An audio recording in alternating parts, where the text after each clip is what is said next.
శుక్లాంబరధరం విష్ణుం శశివర్ణం చతుర్భుజం ప్రసన్నవదనం ధ్యాయేత్ సర్వవిఘ్నోపశాంతయే. రామలక్ష్మణులు మిథిలానగర శోభలు తిలకించుట. జనకపుర శోభలను తిలకించవలన కోరిక లక్ష్మణునికి ప్రగాఢముగా ఉండెను. విశ్వామిత్ర మహర్షియు అన్న శ్రీరాముడు అందుకు ఆమోదింతురో లేదో అని భయ సందేహములతో సంకోచపడుచు దాన్ని ప్రకటింపలేక లక్ష్మణుడు తనలో తాను నవ్వుకొనుచుండెను. నూతన నగర శోభలను దర్శింపవలన కుతూహలం బాలురకుండుట సహజం కదా. లక్ష్మణుని మనోభావాలను గమనించిన శ్రీరామునిలో భక్త సోదర వాత్సల్యం పెళ్ళుబికెను. అతడు గుర్వాజ్ఞ బడయుటకు వినయ సంకోచములతో ముసిముసి నవ్వులతో ఇట్లనెను. స్వామి, లక్ష్మణుడు నగర విశేషములను చూడగోర్చున్నాడు. భయ సంకోచములతో మేము అడగలేక ఉన్నాడు. మీ ఆజ్ఞ ఎన్నిచో పట్టణ శోభలను తిలకించి రాగలము. ఈ మాటలకు విశ్వామిత్రుడు ప్రీతితో ఇట్లనెను. నాయనా రామ, నీతిని ధర్మాన్ని రక్షించుటలో నీవు అసమానుడవు. భక్తికి వసుడవై నీవు సేవకులకు సుఖానందములను కూర్చుచుందువు. మీ ఇరువురు సోదరులు వెళ్ళి నగర శోభలు తిలకించి రండు. మీ తమ సౌందర్య విలాసములతో నగర ప్రజలకు నేత్ర సాఫల్యమును కూర్చుడు. మేము కన్నులారా గాంచిన పౌరుల జన్మలు ధన్యములగును.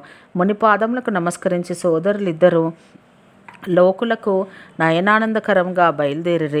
పౌరుల నేత్రములో మనస్సులో వారి అద్భుత సౌందర్యములకు ఆకర్షితములై వారి వెంట నడిచినవి. రామలక్ష్మణులు పీతాంబరములను దాల్చి నడములకు తూనీరములను బిగించుకొని చేతులతో ధనుర్బాణములను బోని శ్యామ గౌరవర్ణ శరీరములకు తగిన చందన తిలకములతో విలసిల్లుచు చూపరులకు అమితానందమును కూర్చుచుండిరి. సింహ సదృశ కందరములతో ఆజాను బాహువులతో విశాల వక్షములపై గజముక్త మాలలతో రాజీవలోచనములతో తాపత్రయములను హరించడి చంద్ర వదన శోభలతో అలరారుచుండిరి. వారి సువర్ణమయ కర్ణకుండలములు అందములను విరజిమ్ము చూపులు ధనుస్ సౌందర్యములను నిలువరించు కనుబొమ్మలు అత్యంత మనోజ్ఞములై ఒప్పారుచుండెను. ముఖములపై దిద్దిన తిలకములు వారి అందచందాలకు ముద్రలు వేసినట్లుండెను. వారు శిరములపై చతురస్రాకారములు గల టోపీలు ధరించి ఉండిరి. నల్లని కుటిల కుంతలములు ఉంగరాల జుట్టుతో నఖశిఖ పర్యంతము వారు సౌందర్యరాశులై ఒప్పారిరి. నగర సందర్శనోత్సకులై ఇద్దరు రాకుమారులు బయలుదేరినారని విన్న పౌరుల ఆరాటము చెప్పనలవిగానిదిగా ఉండెను. వారిని చూచుటకై ఆ పురవాసులు తమ పనులను ఎక్కడికక్కడ మానివేసి నిర్ధనులను నిధులను దోచుకొనుటకు పరిగెత్తినట్టుగా పరుగులు తీసిరి. ఆ సోదరుల సహజ సౌందర్యాలను చూసి తమ నేత్రములు సఫలమైనవని వారు ఆనందించిరి. యువతులు కిటికీల ద్వారా గాంచుచు శ్రీరాముని అపూర్వ సౌందర్యామృతమును అనురాగంతో జుర్రుకొనసాగిరి. వారు ప్రేమ విహ్వలలై పరస్పరము ఇట్లు సంభాషించుకొనసాగిరి. సఖి, కోటి మన్మధుల సౌందర్యములను కూడా ఈయన అందచందములకు దిగదుడిపే. మానవులలో, మునులలో, నాగులలో, అసురులలో, కడకు దేవతలలో సైతం ఇట్టి సౌందర్యములు గలవారున్నట్లు ఇప్పటి వరకు విని ఉండలేదు. విష్ణువేమో 4 భుజముల వాడు, బ్రహ్మ అయితే 4 శిరస్సులు కలవాడు. ఇక శివుని సంగతి సరే. ఆయన 5 ముఖముల వాడే గాక భయంకర వేషధారి కనుక చెలి అందమున ఈయనతో పోల్చదగిన వారు దేవతలలో కూడా ఎవ్వరూ లేరు. అత్యంత మనోహరములైన మేని ఛాయలతో ఒప్పుచో కౌమార దశలో ఉన్న ఈ రాజకుమారుల అంగసౌష్ఠవము కోటి మన్మధుల సౌందర్యములను కూడా అధక్కరించుచున్నది. సఖి, ఈ రూప సౌందర్యమును చూసి ముగ్ధులు కానివారు ఎవరెందరూ? మరొక సఖి తన మృదువచనములతో ఇట్లు పలికెను. ఓ చతురమతి, నేను విన్న విషయం తెలిపదను వినము. బాలరాజహంసల వలె అందముగా ఉన్న ఈ జంట దశరథ మహారాజు కుమారులు యుద్ధములో రాక్షసులను సంహరించి విశ్వామిత్ర యాగమును సంరక్షించినారు. శ్యామలవర్ణ గాత్రుడు, కమలనేత్రుడు, ధనుర్బాణధారి, మారీచ సుబాహుల మదనము అణిచినవాడు, జ్యేష్ఠుడు, కౌసల్యానందవర్ధనుడు అయిన వాడు ఈ శ్రీరాముడు. బంగారు వన్నెకలవాడు, కిశోర దశలో ఉన్నవాడు, సురుచిర వేషభూషణములతో విల్లంబులతో కూడి శ్రీరాముని వెన్నంటి నడుచువాడు. అతని అనుజుడు సుమిత్రానందవర్ధనుడైన వాడు లక్ష్మణుడు. విశ్వామిత్రుని యజ్ఞ కార్యములు నెరవేర్చి మార్గములో గౌతమ పత్ని అహల్యను ఉద్ధరించి ఈ మిథిలలో ధనుర్యాగమును చూడవచ్చినారు.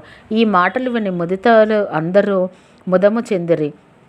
శ్రీరామచంద్రుడి సౌందర్యమును తిలకించి మరి ఒక తరుణి ఇట్లనెను. ఈ వరుడు జానకీదేవికి తగినవాడు.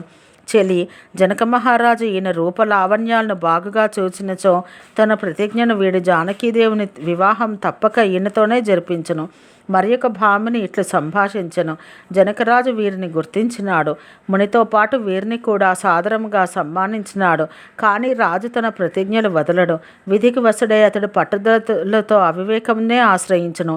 వేరొక వధూటి అందాల రాసి ఇట్లు వచించెను. విధాత బుద్ధిమంతుడు, యోగ్యతానుసారమే ఫలములనిచ్చును అని విని ఉంటిమి. కనుక సీతమ్మకు ఇతడే వరుడగును, ఇందు సందేహం లేదు. ఒకవేళ దైవికముగా ఆ ఇరువురికి మూడుముడులు పడినచో మనమందరము కృతార్థులమే. నా హృదయం మిక్కిలి ఆతృత కలుగుచున్నది. ఈ పెండ్లి జరిగినచో ఆ నెపంతో అయినను ఇతడు మరల మన నగరమునకు రాగలడు.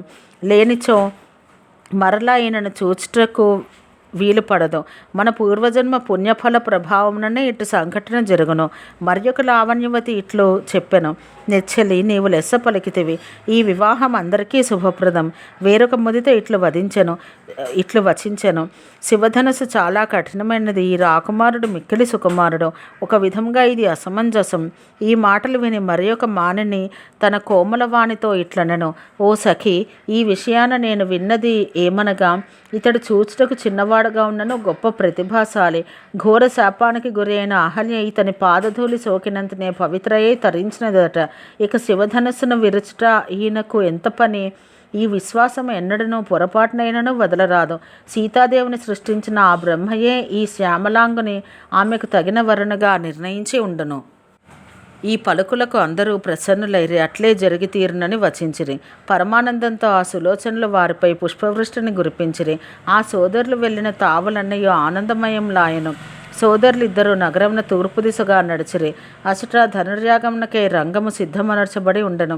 అతి విశాల ప్రాంగణం మధ్యభాగంలో ఒక సమున్నత రమ్యవేదిక నిర్మించబడి ఉండెను. ఆ వేదికకు నలువైపులా రాకుమారులు కూర్చున్నటకు సమున్నత స్వర్ణాసనములు సిద్ధపరచినవి.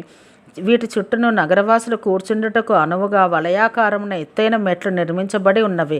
వాటి వెనుక ధవలకాంతులేనిచో వివిధ వర్ణ చిత్రములతో కూడిన మందిరములు నిర్మితములై ఉన్నవి. అందు స్త్రీలు తమ తమ యోగ్యతలను అనుసరించి ఆసీనులై ధనుర్యాగమును చూచెదరు. నగరంలోని బాలకులు తమ జిలిబిలి పలుకులతో శ్రీరామచంద్ర ప్రభువునకు ధనుర్యాగశాల రచనను చూపుచూ సాదరంగా వివరించుచుండరి. బాలురందరూ ఈ నెపంతో శ్రీరాముని స్పృశించుచు ప్రేమ పరవశులై మురిసిపోవచుండరి. ఆ సోదరులిద్దరిని చూసి వారు మహదానందమును అనుభవించిరి. బాలురందరూ తమపై ప్రదర్శించు అనురాగాలకు సంతుష్టుడైన శ్రీరాముడు వారు చూపిన స్థలములన్నింటినీ మెచ్చుకొనెను. బాలురందరూ తమ ఇష్టానుసారము చనువులతో పిలిచిరి. ఆ సోదరులు ఆ బాలుర యుద్ధకు మిక్కిలి ప్రేమతో వెళ్ళిరి. శ్రీరాముడు తన మృదుమధుర వచనములతో తమ్మనకు రంగభూమి రచనా వైశిష్ట్యం వివరించెను.